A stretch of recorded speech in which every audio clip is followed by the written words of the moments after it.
মিডিয়ার সামনে ছবি বা আওয়াজ শোনানোর জন্য নয়, চট্টগ্রাম 10 সাধারণ মানুষ।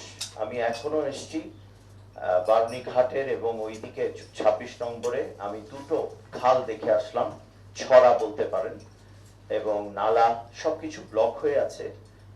এর পেছনে 16 নম্বর যে স্লুইস গেট, আমি 34 ব্রিগেডের মাননীয় ব্রিগেডিয়ার জেনারেল সাহেবকে ওখান থেকেই ফোন করেছি যে ওখানে স্লুইস গেট ছোটটাও বন্ধ, যেটা বড় তৈরি করা হয়েছে অনেক বড় করে, অনেক খরচ করে, ওটাও বন্ধ, এবং ওটার সাথে কোনো কানেকশন নাই সাগরের অথবা মহেশ খালের। খুব পরিত্যক্ত, খুব দুঃখজনক।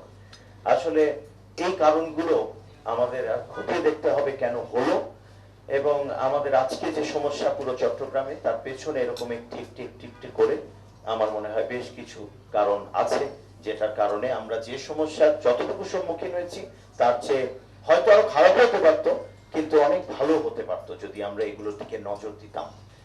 আর বাদ বাকিটা আমাদের রুটিন ওয়ার্ক, যেগুলো সিটি কর্পোরেশন থেকে শুরু করে সবাই করছেন এবং কষ্ট করছেন, আমি সেজন্য ধন্যবাদও জানাবো। এবং এই পরিস্থিতিতে আমার মনে হয় আমরা খুব খারাপ করিনি। আমরা আমাদের ব্যক্তির জায়গা থেকে, আমাদের সংসদ সদস্য বৃন্দের জায়গা থেকে, আমাদের মেয়রের জায়গা থেকে আমরা কিন্তু চেষ্টা করেছি।